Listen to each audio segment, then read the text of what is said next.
I just couldn't take it anymore, I'll just take a walk to the store, looking for a fat bottle of rat poison to score. And I'll pour it down my gullet to nullify the sullenness. If it's my destiny to kill me, spill it in me to begin to fulfill it. Give it a couple of minutes until it hits.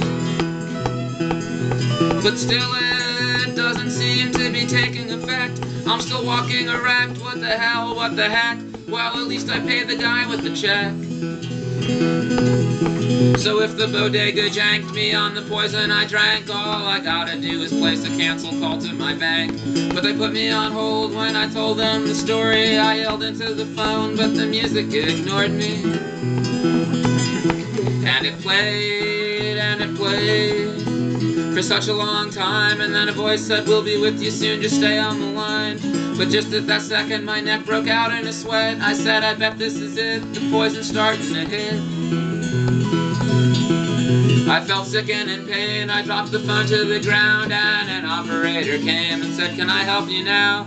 But all that she could hear was just the sound of my death as I gasped into the set, "Just let the guy cash the check," with my last rattling breath. And the burning bottle of crap that I sickly held in my lap, I quickly turned on the cap out of concern for the rats. So what if I just couldn't take it anymore?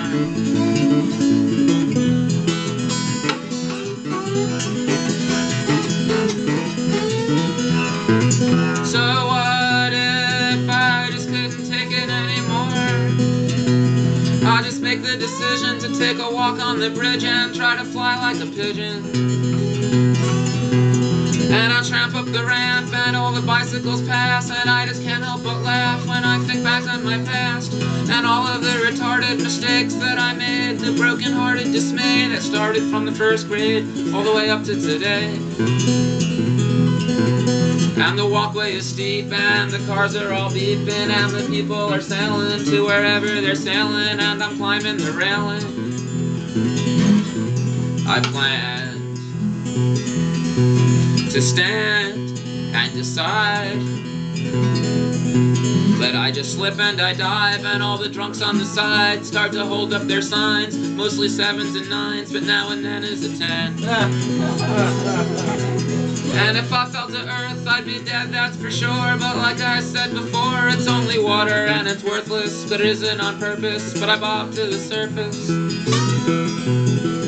But a large garbage barge comes and it drops 20 tons of toxic waste on my face. And as I sink from the sun to whatever's to come, my last sight is the bums who all change their signs into 3s, 2s, and 1s. And after this discourse, there's a 3.6, of course, it must be from Pitchfork. So what if I just couldn't take it anymore?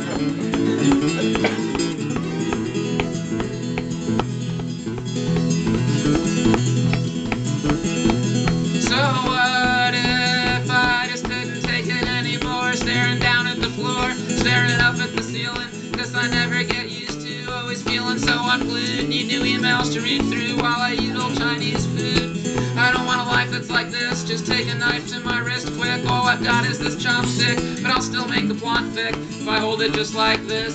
Break it with my fist, for fun against my chest, run into the wall next. And I'll frown at the gash, then lie down in the bath with some Sylvia Plath. How many pages will pass until I'm facing my last? I didn't major in math, so I won't wager no cash. But truth is stranger than fashion, and the danger is that all of the blood will amass. The tub will fill up so fast till I'm encased like a crab in a bathtub-shaped scab. They'll have to take in a cab and scrape off in a lab. So what if I just couldn't take it anymore?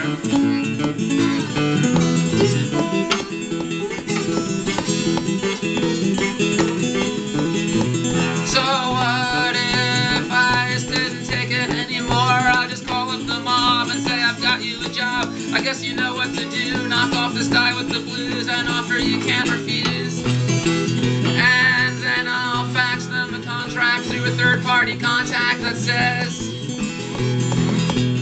Don't hold him for ransom, I'll pay half in advance. Just mail me one of his hands, which I'll accept as your answer.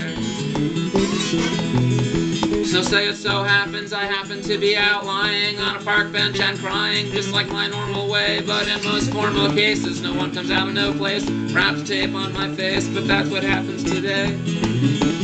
But before I get knocked off, my hand it gets chopped off and dropped in a mailbox, and I'm locked in a trunk, but I'm flung out on the tar when the car hits a bump at exit 125 out on the FDR drive. I got a minute of rest, and isn't this interesting? Here comes the UPS man. The package ain't hard to guess, but I gotta sign with my left hand. So what if I just couldn't take it anymore?